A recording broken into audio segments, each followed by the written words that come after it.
Hello, everybody. My name is Phil. I have the great privilege of being a colleague of Andrea Pacini. So, Andrea, many of you know him personally. Many of you have heard of him at least. And if you're all here today, it's because you're here because he's launching his second book. And at Ideas on Stage, where our aim in the world is to improve communication and make sure that great ideas from great people do not end up dying because they don't get communicated well enough.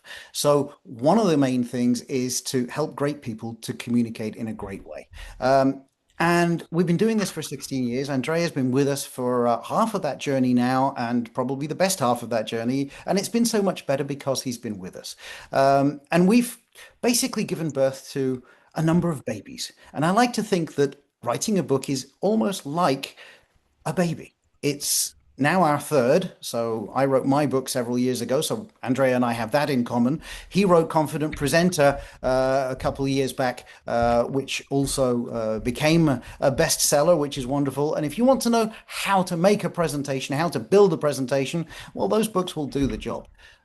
But now we've got Timeless Presenter. And today, Timeless Presenter comes out, and this will help you to be the presenter that your audience needs you to be. And it's a book that's been written in a wonderful way. It's easy to digest, it's easy to understand, and it's full of timeless wisdom. And so I think of it as a baby simply because there's a lot of hard work that goes into it. It's an awful lot of pain. I'm a guy. We don't know half of this, right? We have the easy bit. But when it comes to writing a book, it only really comes to life at the point it's published. And that is now, that is today. And we are here to witness that and to witness the beginning of something. So I like to think of this not as the end of the road for Andrea and his publisher, Debs, who is with us today. Hello, Debs, and it's wonderful for you to be with us. So, just so that everyone is aware, this is being published by Intellectual Perspective Press, which is founded by Debbie Jenkins, and Debs is with us today. But you know very well, this is the beginning, really, of the journey, or perhaps the end of the beginning. And so, here we are as we basically crack the champagne bottle on the hull of Timeless Presenter. And to do that, we've got some wonderful people here with us today. A little bit later on, we'll be hearing from Alfie Joey, who was a recent guest on the Ideas on Stage podcast, and in probably less significant in his life than the Ideas on Stage podcast, used to work a lot with the BBC, now works sometimes with the competition, but particularly helps a lot of people in their media training to show up better when they are speaking in public.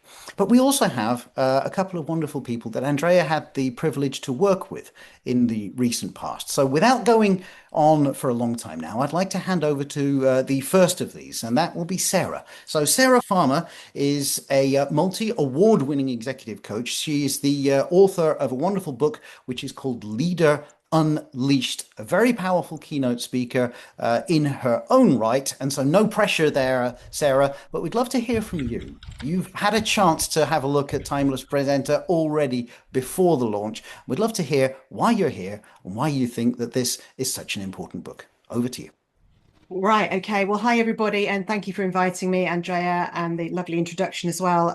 Why am I here? I'm here because I have had the privilege of working with Andrea, and he's probably, well, probably, he's definitely one of the people that's absolutely changed the trajectory of my business and how I present. So I'm just beholden to him for that.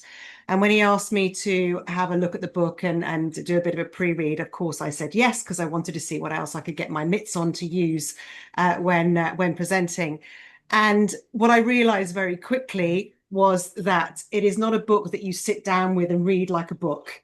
Okay, it's a book that you could, because every page has got something in it that you want to use, and it was blowing my mind. So I quickly realized that actually what you do is you can just flick and open any page, and there is gold.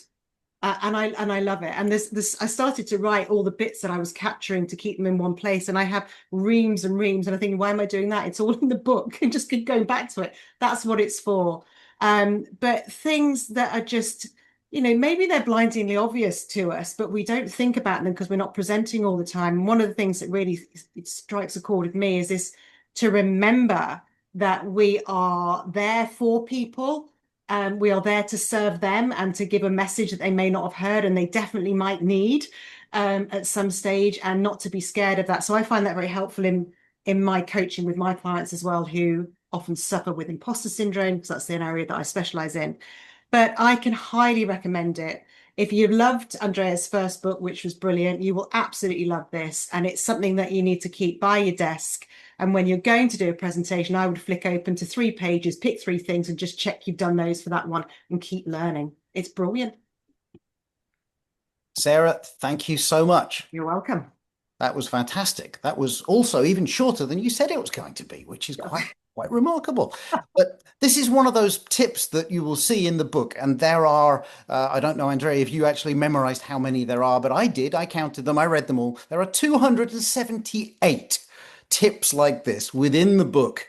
And one of them is, it doesn't matter how long someone has given you, if you don't need to take that time, then take less time, because no one will complain that the presentation was too short. Sarah, that was wonderful. Thank you so much indeed. Thank you very much for having me. Now, I will try and deal with the Zoom and remove the spotlight on you here. And that means that we get to see everybody else again. And now I'd like to put the spotlight on Jana. So Jana Goic-Petricevic is a keynote speaker in her own right. In fact, shortlisted for Speaker of the Year last year, and also again this year, hot off the presses. Now, Andrea is actually a judge on that this year, but not in this particular category. So there is absolutely no possibility that just by showing up to talk about Timeless Presenter today, that Jana gets any favor from the jury. I'm afraid that's not possible. So Jana is not here for any sort of favor. She's here because she wants to be, and that's wonderful. So Jana is a specialist in bold leadership. She's the founder, in fact, of Bold Leadership Culture, which is very much a company that does what it says on the tin. She's the author of 2 fantastic books, Leading on the Edge and Bold Reinvented. So definitely other books that we would recommend you get your hands on. And she's a wonderful leadership coach, but a fantastic speaker in herself. So this is great because we're getting people who know what they're talking about, who are not easily impressed, and who are impressed by this book. Jana, if I can hand over to you, why Timeless Presenter? Thank you. Thank you so much, Phil. Just one little correction. I've been shortlisted in the Booker's Choice and not in the Speaker of the Year, but year by year, I'll get there. So, but thank you. Thank you very much for giving me the space to really say how impressed I am by Andrea's work and by his book. And I was, just as Sarah was mentioning, also impressed by his first book that really helped me create my keynotes in a very structured and powerful way. And that was mainly due to Andrea and his structured work. But this second book now, I think you said, Phil, and I've written it down, that it's full of timeless wisdom. And I cannot agree more, right? So it's literally the kind of book that you will keep coming back to, whether you're giving a talk, whether you're creating a talk. You can, Sarah, you said you can keep it on a shelf. I think you can keep it by the bedside, literally, and just, open it up at any page and you'll find something that it's worth knowing before you approach the audience, before you start crafting your talk.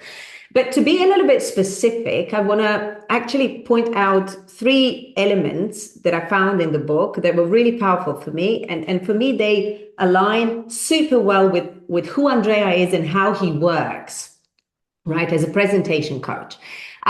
Number 1 is Andrea teaches you always that everything starts with your audience, right? If you're not asking the question, why should they care? Then you're already missing the point, even before you've stepped on that stage. And that's super clear. You have a few gems in the book around that, and it's super clear every time you work with Andrea that should be your focus from the very beginning. Now, the second thing that I love, and that's one of the pieces in the book, is there are no secrets. And I love that because that aligns so much with my philosophy of work, right? There's no a 3-tip thing on how to be this or that, right? The only secret is that you go out there, you step into the arena, and you practice and you practice and you practice, right? And then you may want to hire Andrea as well, because you may want to have that practice be a guided one. You don't want to practice things that don't work and then you get masterful at something that doesn't really make sense, right? So practicing alone is not what might be the best solution, unless it's a guided practice and you're absolutely sure that you're practicing the right thing. So if I could kind of sum up some of the key three points for me when I just randomly opened the book, it was essentially this: a story that you can tell about Andrea. Focus on your audience, think about why they should care. There's no secret to it. Just go out there and practice, and make sure it's a guided practice so that you know what you're doing, and that you become masterful at the right thing. It's a book you will keep coming back to on every occasion, and I can just recommend it wholeheartedly, just like Andrea's work. Phil, Phil, we can't hear you if you're speaking. Oh, my apologies. I thought I just unmuted myself. It turned out I muted myself. Isn't that typical? It's been a long day. I blame the heat. But thank you, Andrea. Thank you, Jana. That was absolutely fantastic. That's what I was trying to say in any case. And indeed, you can take any 3 tips from the book. There are all sorts of tips. I found several when I was looking through there where I was thinking, I've got to bookmark that. And the great thing is I got the Kindle version because trying to get the paperback sent to France in time for this session was not going to happen. So I'm afraid I don't have the paperback, but I do have the Kindle version. And on that, at least, I can do bookmarks. It's really great, and it doesn't spoil the book like writing in it does. And there's so many bookmarks that are wonderful. One that I particularly loved was number 100, which was inform, educate, and entertain. If you're missing any one of those, then you're probably not going to be making the impact with your presentations. And so inform, educate, and entertain. Now, one of the things I need to inform you about is, and this is in the chat, where you can buy Timeless Presenter. So firstly, there is an Amazon link in there. If you just click on that link, then it will send you to the appropriate Amazon for wherever you are from. Thank you, Debs, for that particularly intelligent link. There are, of course, other booksellers in the world, so please do not only go there. Please support your local bookseller. My parents were booksellers, and so I do care about local booksellers if possible. But also, if you do go and buy that, and if you're then interested in doing so, you can also claim your free online course. Yes, if you haven't got enough of Andrea within the 278 tips in the book, you can also get his online course free of charge with your book purchase. So that is a special offer for you who are here today, and it's wonderful that Andrea is giving that to you. So please do take advantage of that. His course is wonderful. Now, I've got one more thing to say before I hand over to Alfie, and this is where, so Alfie is thinking, I better make sure I'm not on mute, because you don't want to be making the same mistake as everyone else. It's good to learn from your own mistakes. It's better to learn from other people's. So the one thing I wanted to say is that Alfie's got lots of questions for Andrea. But if you have questions for him, then please put them in the chat, right? Add them into the Zoom chat. We will curate some of the good ones and possibly some of the most difficult ones. And if we have time, we'll get to those questions to Andrea afterwards. Okay, so please do put them in the chat and we'll try and choose the best ones. Okay. So without further ado, now recently Alfie was on the Ideas on Stage podcast. If you haven't listened to that, I strongly recommend it. He is a very experienced broadcaster in his own right, and he's been itching for the opportunity to turn the tables on Andrea and actually interrogate him. So I've been looking forward to this as well. Alfie, the floor is yours. Thank you very much, Phil. So yes, I have interviewed in my time at the BBC politicians, pop stars, prime ministers, but this is the big one. This is Andrea, the timeless presenter himself. Congratulations. It's a fantastic book. I've read it. I couldn't put it down. I had a quick chat with you earlier and I said, it's almost like you knew what kind of book I liked, because I like short, punchy stories. It's almost like a chocolate box of every sweetie is a surprise. Why did you call it the timeless presenter and not the brilliant presenter, the excellent presenter, the unforgettable presenter? Why timeless?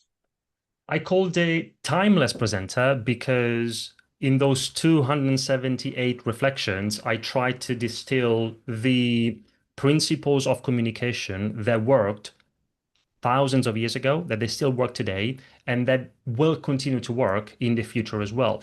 If, especially today, Alfie, if you think about what's happening with AI and the impact of artificial intelligence on on communication, you could argue that there's never been a worse time to work on your communication skills. Maybe there's never been a worse time to write a book on communication, because anyway, AI can do so much for us today, including for our communication. But I like to think about it from the opposite perspective. I think that precisely because AI can do so much for us, also for our communication, and precisely because everyone is relying, not everyone, but many people are relying 100% on AI, and that's the mistake. I'm not anti-AI, I'm not anti-technology, but we should use it as an assistant. You should tell the story that only you can tell. You should share the idea, the message that only you can share. And precisely because many people are relying 100% on AI, I think that there's never been a better time to work on your communication skills. We're talking about books today. There's a great book, a global bestseller, Sapiens by Harari.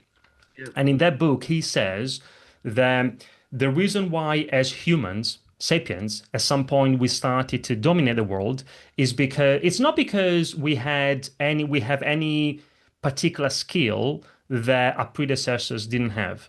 He says that the only reason is that at some point we started to collaborate with each other in large numbers.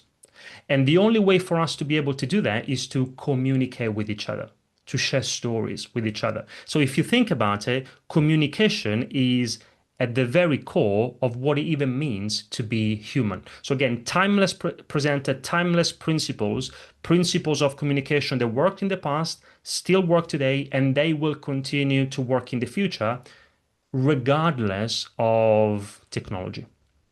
Could you not go further and say it is essential to tell stories now? It is essential in the age of AI to get out there and learn how to improve your communication skills, because it is the only way to truly stand out as being authentic.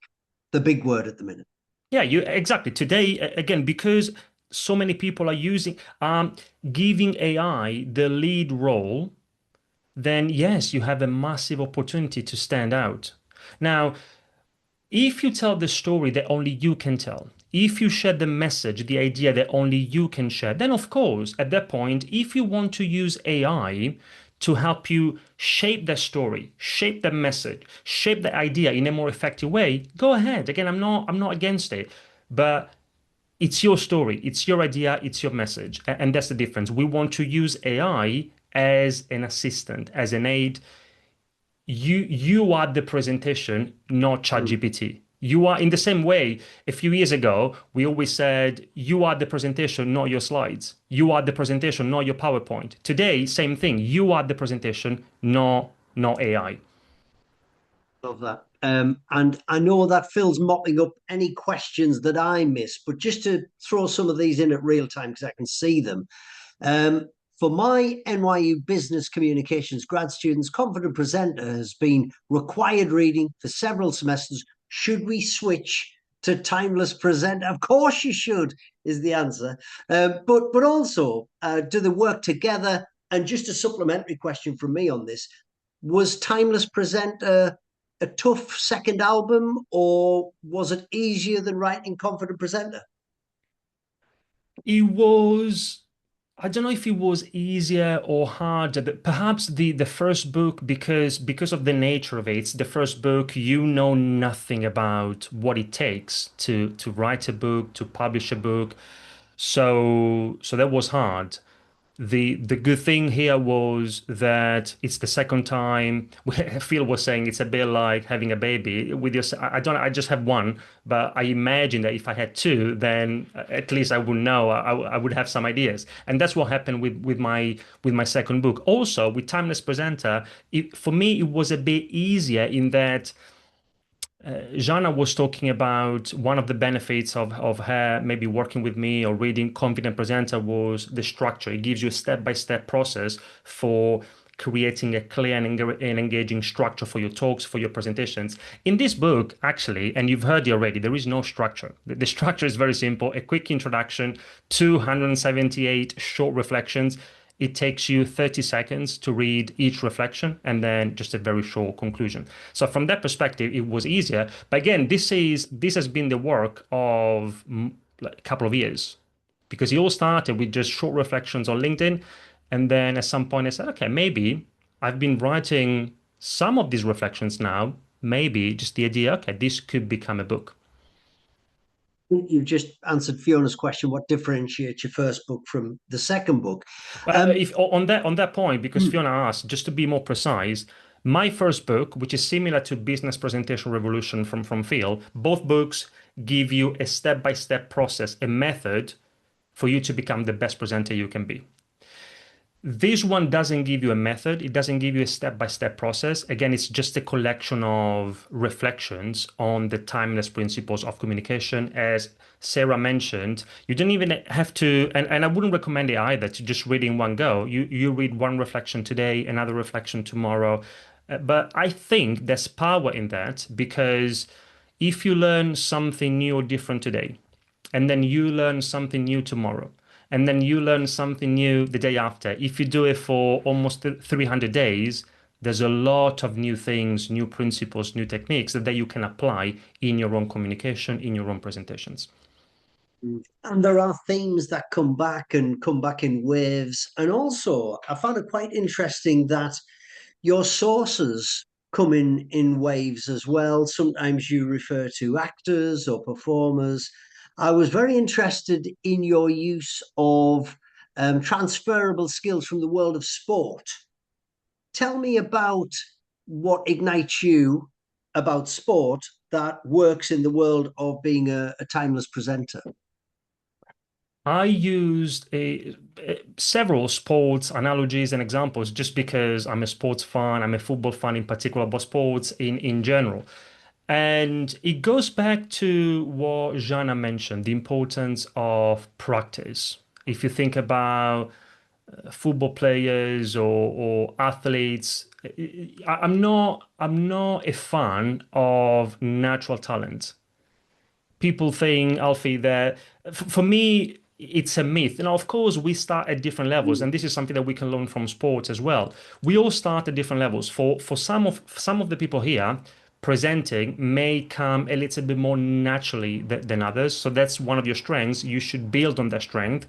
If that's not the case for you, still with practice, that's what athletes do. With practice, you can get better. Anyone can improve. Natural talent is a myth. On our show, I also interviewed John Russo, the author of Liberate Your Greatness. Sarah, you remember, you know John. And John told me in that conversation that he started karate when he was, again, thinking about sports. He started karate when he was 6 years old, together with his friends. And he said at the beginning, training was quite boring, repetitive. It was just punch, punch, punch, punch, punch, just punch, punch. That's it for years. And all of his friends quit. He decided to continue. Just to cut it short, today, after years, he can throw 6 punches per second, and he has a black belt in 6 styles of karate. But it didn't get to the point because he mastered and practiced lots of different principles and techniques. He just did punch, punch, punch, punch, punch, punch for 20 years. In that conversation, he shared with me a quote from Bruce Lee, who said, "I fear not the man who practiced 10,000 kicks once. I fear the man who practiced one kick 10,000 times." What does this mean for us here?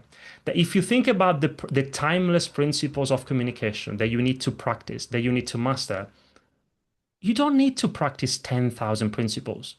It's just a few principles. Do you have a message that's simple for the audience to understand? Is it clear for them to follow? Is it relevant to them and their needs and the context? Is it original? Is it engaging? That's it, 5 principles.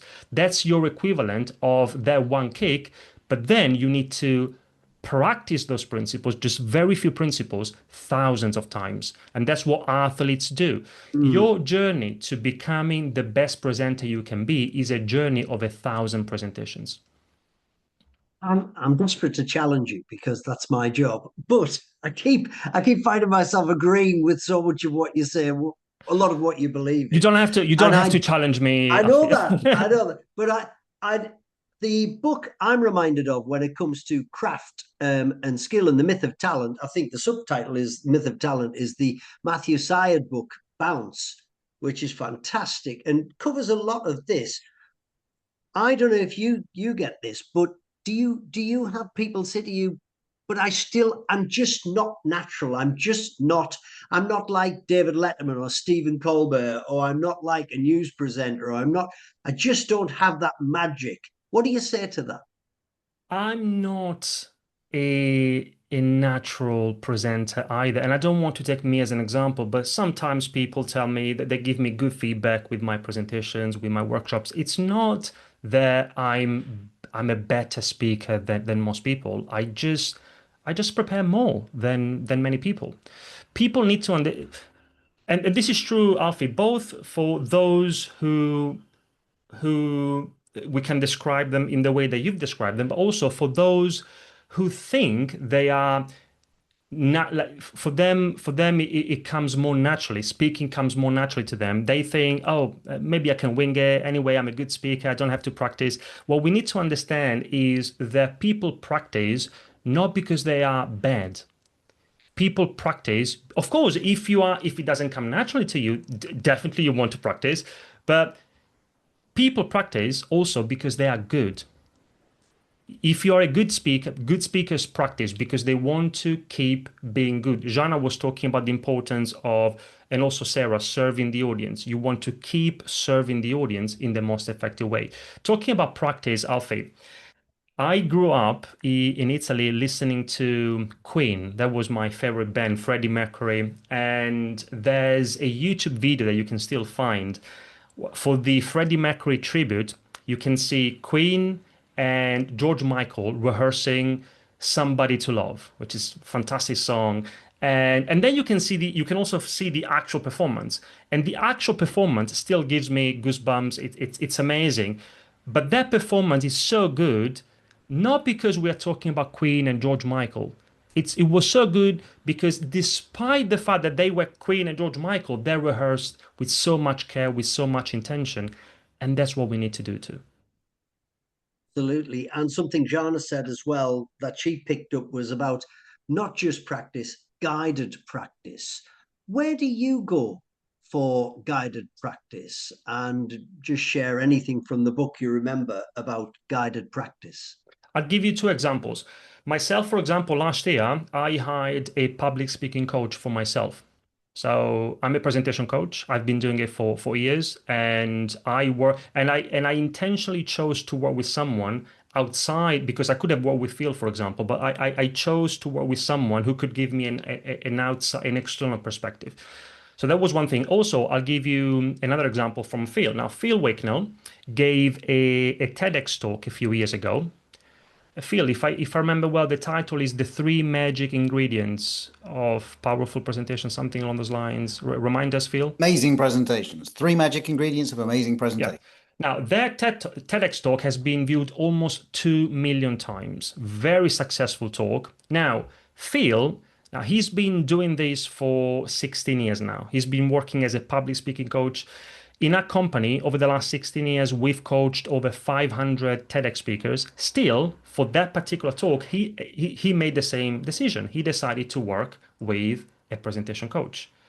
So that tells us that even for those who can do this, who's been doing it for a long time, there's always room for improvement, especially when you get access to an external perspective. And before we continue, Alfie, I've just noticed that now I'm afraid of spiders. A black spider just entered my room. But okay, let's go. Let's go. The show must go on. Let's continue. Well, part of this is overcoming fears as well. Also, Phil's mentioned the Rolling Stones story that they still rehearse Satisfaction. They could do it with their eyes closed, they could do it in the sleep, but they still rehearse it because they know that will make it better when they do it. Hard work beats talent when talent doesn't work hard. Thanks for these. Keep them coming. That's from Dean. Let's go back to some of the themes near the beginning of the book, if we can. And you've mentioned it a couple of times, but simplicity. It sounds obvious, but why is simplicity so important when giving a talk, a presentation, or as a timeless presenter? When I tell people that they need to simplify their message, their presentations, sometimes some people say, yeah, I get it, it's true, of course, but it doesn't work in my case. My business is too complex, my topic, my project, my idea is too complex, too technical. And I don't deny that, although maybe you may want to ask yourself, really, are you the one exception who really can't simplify your message? But let's say that your topic, your business, your product, service, project, idea is indeed super, super complex, very technical. That's okay. But the way you explain it should never be. I'll give you another example here. My wife works with children and parents of children with special educational needs, autism in particular.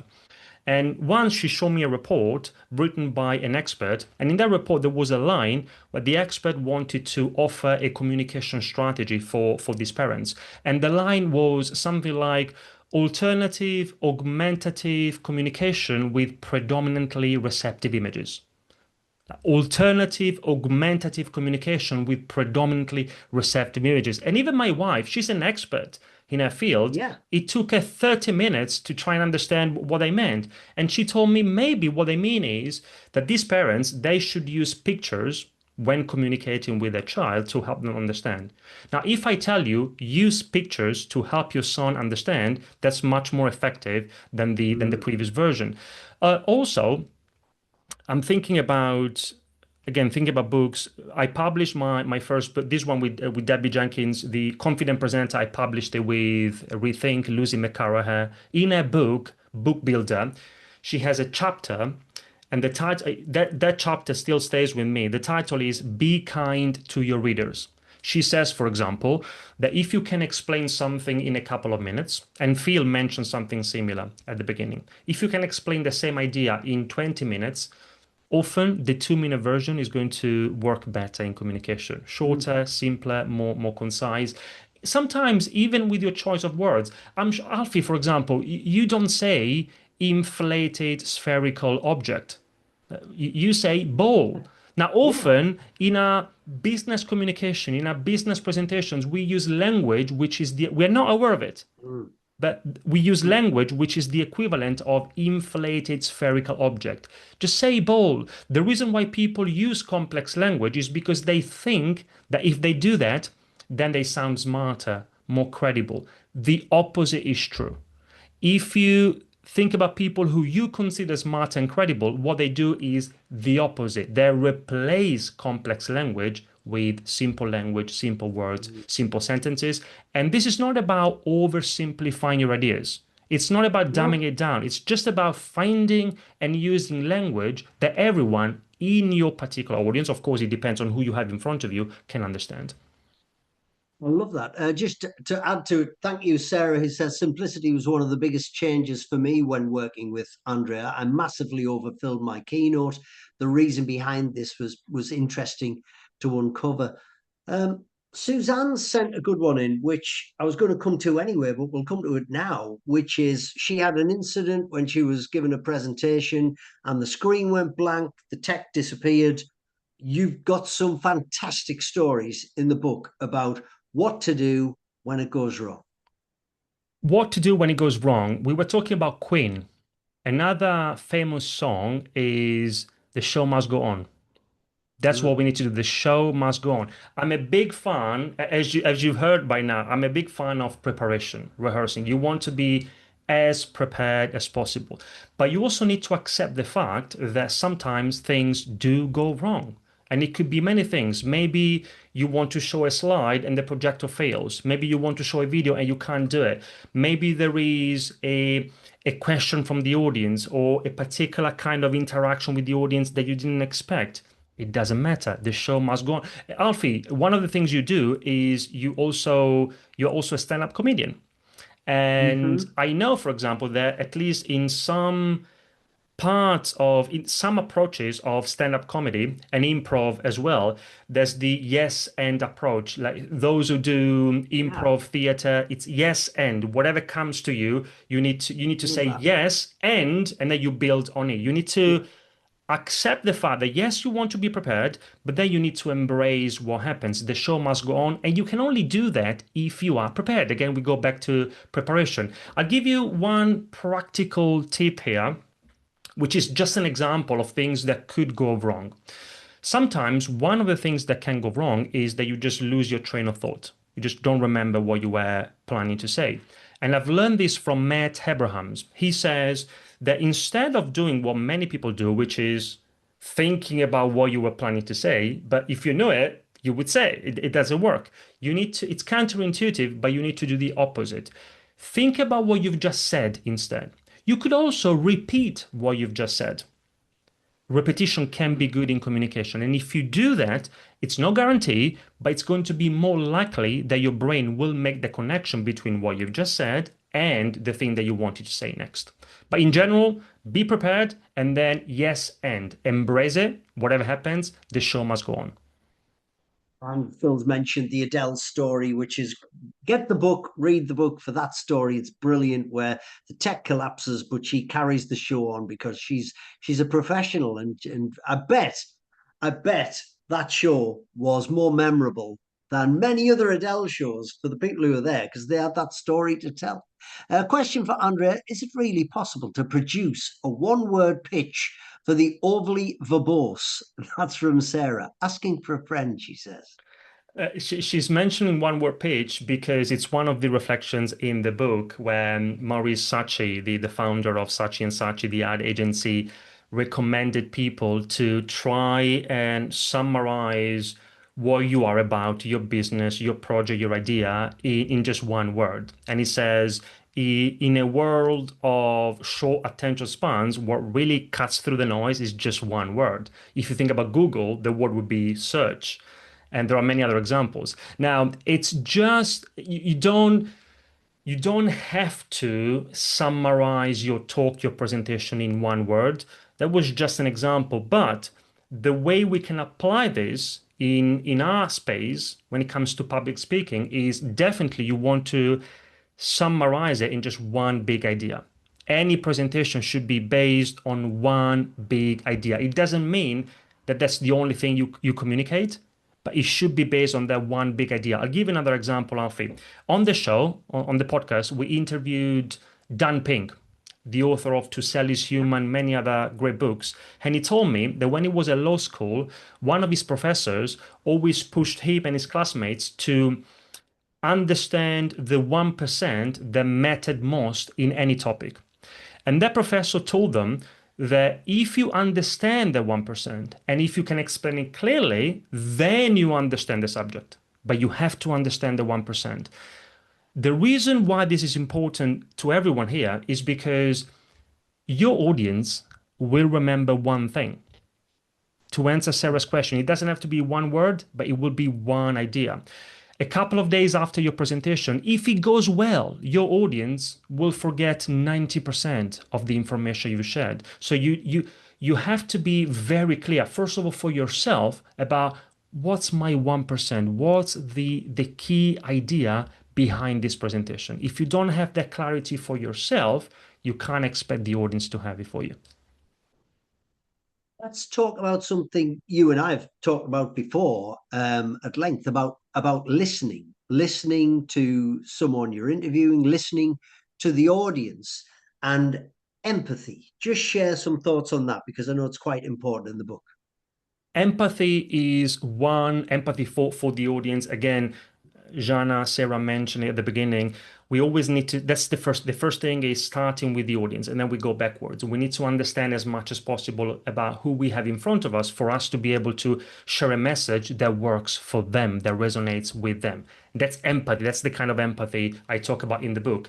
Now, when Phil Wicknell started a company in 2010 in France, and then some years ago we decided to work together, and I've launched Ideas on Stage in the UK.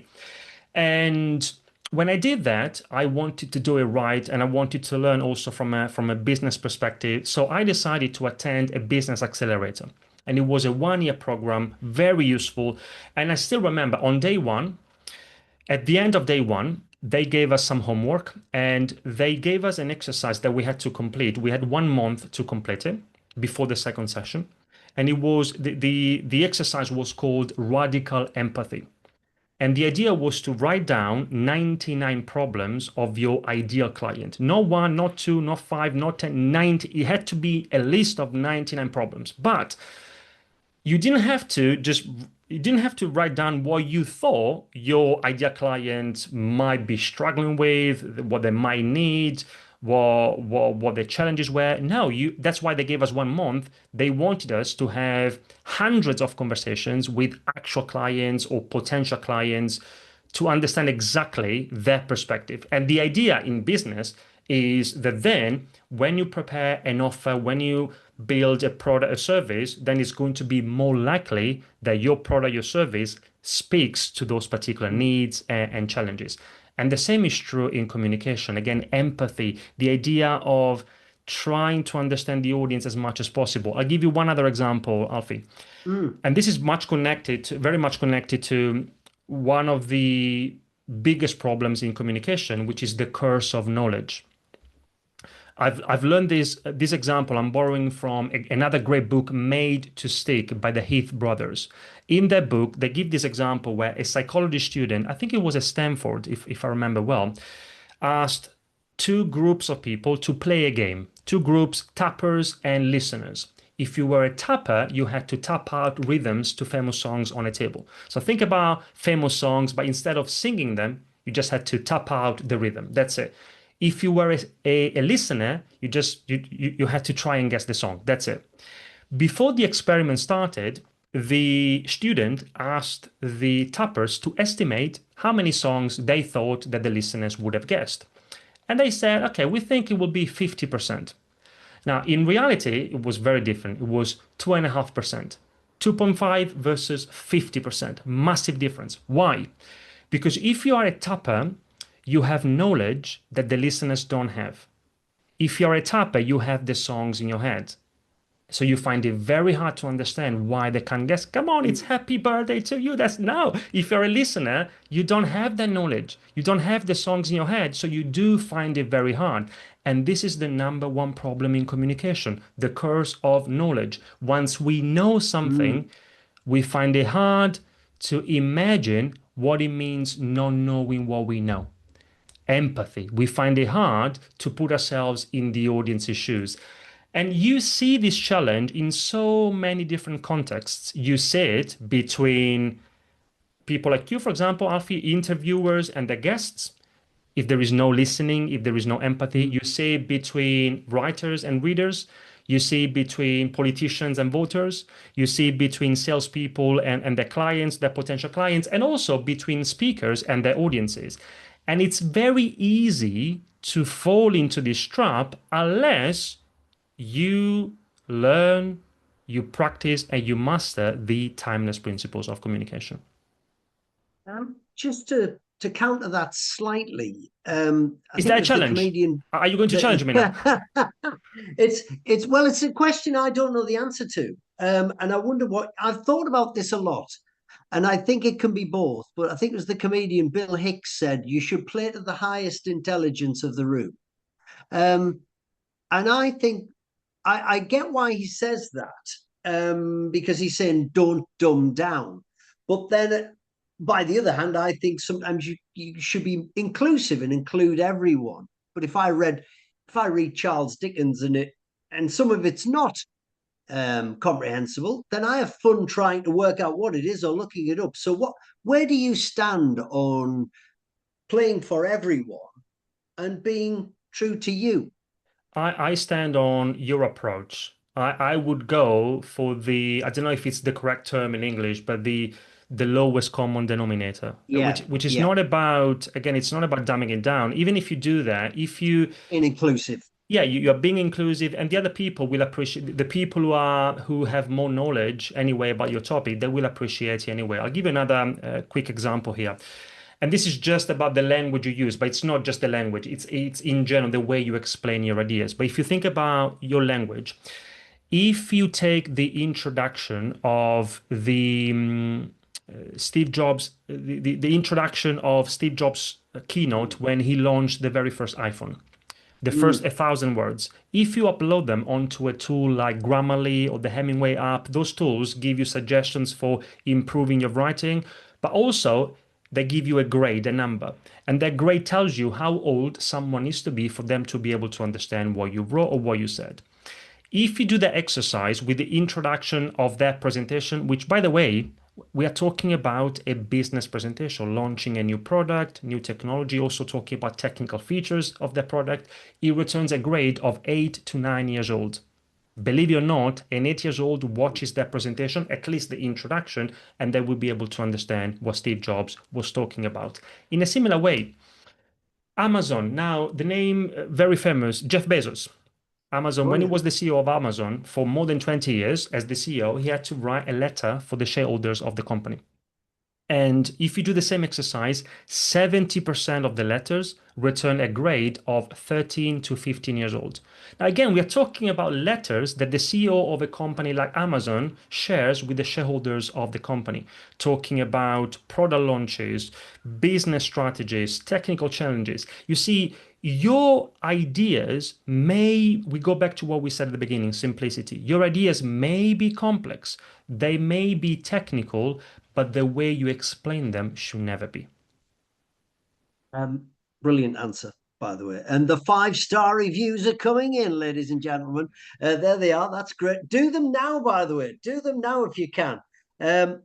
Because you might forget, this might end and you might forget. So now is the time to do them while we're having a chat. This one from Fiona, and I know there's a good story in the book by the guy who does those music YouTubes. They're really short on TED.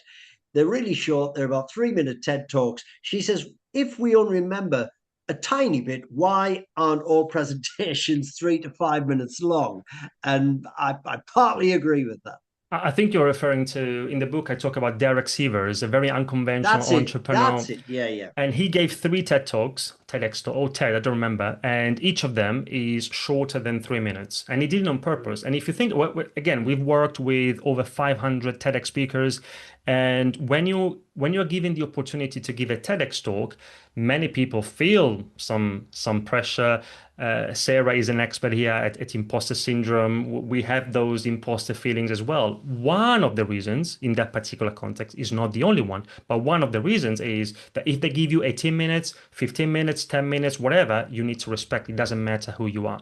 It's very tight. Now, he intentionally chose to speak for less than 3 minutes. And it goes back to what we said earlier. If you can say something in 3 minutes, if you can share with me the same idea in half an hour, in an hour, the 3-minute version is going to be more effective in communication. I'll give another story here. With Phil, we had the privilege of recently collaborating with Terry Zuplat, who worked as a White House speechwriter for Barack Obama for 8 years. And he's the author of a great book, Say It Well. Great book. And in the book, he shares a story. They were on Air Force One, I think it's called, the presidential plane, him and Obama in Chile. They were about to land in Chile just an hour before landing, and Obama was supposed to give a speech after they landed. And they had been working on the speech. And Obama goes to Terry and he says, Terry, this is a good 6-page speech. Terry's happy, he smiles, and then Obama says, but it would be a great 5-page speech. Can you try and shave 1 page off? And he says, he didn't say, come on, you don't say that to the president, but that's what I thought. Come on, we've been working on this together for weeks. Now you want me, an hour before landing, the plane was shaking. I need to shave one page off. How can I do that? To cut it short, he did it. And he said, as a result of it, the speech was much better, again, shorter, more concise. If everything is important, nothing is important. And now, because of the experience, he always recommends his clients, I agree with him, to always cut 15%. You have the first version of your presentation. The second version should be your first version minus 15%. Because if you do the math, 6 pages, 5 pages, it's roughly 15%. It could be 10, 15%, but it's always possible to cut something. And I'll close with this for this question. I also interviewed Guy Kawasaki on the podcast, and he says that if you give a bad talk and you go long, it's not ideal, but the audience might forgive you. If you give a bad talk and it's short, the audience might forgive. Not ideal, but they might forgive you because anyway it was short. If you give a good talk and you go long, again, it's still not ideal. You need to respect people's time. They still might forgive you because anyway it was a good talk. If you give a bad talk and you go long, that's a very bad combination. You don't want to do that. Now, for everyone here, giving a good talk is not necessarily easy. That's why Phil and I have work to do. But not going long isn't that hard. It just needs a bit of preparation. So if you can, of course, give a good talk, but at the very, very least, don't go long. Keep it simple, keep it short. Yes. My idiom from my church days is the mind can only take in what the backside can endure. I want to ask you about passion. You mentioned the Steve Jobs. Again, I've watched that so many times. I use it in my talks about a ta-da moment. He releases his passion. He's not a Sir Ian McKellen or he's not a David Letterman. He's a nerdy, geeky guy, but he unleashes his passion and he turns it into an arena gig. What is your thoughts on perfect, eloquent delivery versus passion? Passion is super important. Phil says that passion is contagious, so is boredom. So we need to be careful. Passion is important. If you're not passionate about your topic, again, you can't expect the audience to have that passion for you. When you use the word passion, you made me think, Alfie, of a professor I had when I was at university. I was in Italy, Professor Michele Fratianni, great professor. And I remember that he was giving his class, and then he was sharing a weird hobby of his. I don't remember what the hobby was. And everyone started laughing. I do remember that. So he said, folks, everybody needs to love something. Everybody needs to love something. Now, if I think back to my university days, I remember very little from a content perspective, but I still remember that quote. Everybody needs to love something. And the connection to what we are talking about today is that I think that the best presentations are powered by love. Love for an idea, love for a project, for a cause, love for the idea of having empathy for the audience. And thinking about passion, there's also an extra element, which I've learned from the Heath brothers in another book, The Power of Moments. They say that purpose is an even stronger predictor of success. I don't like the word success, whatever success means for you. And they made me think, okay, what's my purpose? And I think Phil and I share a very similar purpose. Our purpose, and I'm conscious of time, I don't want to go long here, just one final thing, Alfie. Our purpose is that we see so many great ideas that fail. And when I say an idea, it could be a product, a service, a project, a cause, an initiative. They fail. They don't get remembered. They don't get embraced. People don't act on them, not because of the ideas themselves, but just because of the way they are presented, just because of the way they are communicated. And especially if we're talking about ideas that have the power to change the world, to make the world a better place. And it doesn't have to be anything grandiose. It could be, but it could be just your own small world. If you want to make an impact, if you can't do that, if you can't make an impact, not because of the idea, but just because of the way you communicate it, for Phil and I, that's a tragedy, and that's what we want to change, and that's our purpose. Once you have that purpose, then working on it for 16 years, working on it, talking about it for 20 years, for 30 years, doesn't feel like a burden. It feels like it's a necessity. I'd love that, Andrea. Good luck with the book. It's a fantastic read, and talking to you is just a really good experience, or listening to you is an even better experience because you have so much wisdom to share. And I'm going to go back to this book when we've finished because I'm excited to read it all over again. It's in the comments. Phil's posted the link. Back to you, Phil. Thanks very much, Andrea. Thank you, Alfie. Alfie, thank you very much indeed for all of that, and also you've taken so many of the questions which came there live. So well done for that. It's the voice of experience very, very clearly. So we've been lucky to have Alfie with us here today. We've been lucky to have so many of you with us here today to celebrate the launch of Timeless Presenter. So as you've seen, it is not the same as Confident Presenter. It's very, very different. It's not a manual. It's kind of a bedside book where you can open it, and at any page you get to, there'll be something that will make you think, something that will be useful. And what I find remarkable, that there's a quotation in the book which says, leadership is communication. And so many of the tips which Andreas shares in the book will make us not just better communicators, but also better leaders. And if they can help us to deliver better, to animate our teams better, to inspire people more, well, then it's definitely very well worth it. So now we count on you. Please, the link is in the chat. Please copy that down now before it all disappears when you leave your Zoom. Copy that down. Get your copy of Timeless Presenter. It's definitely an investment you won't regret, because you will come back to this time and time and time again. Please leave your reviews on Amazon, as Alfie said. Leave your reviews on Goodreads. Put your reviews on wherever it is.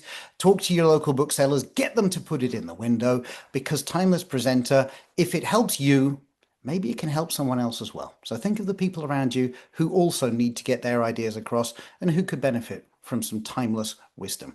Thank you all for joining us today. Thank you, Andrea, for sharing so much today and for giving us so many wonderful stories and for giving this book to the world. It truly is the most wonderful gift.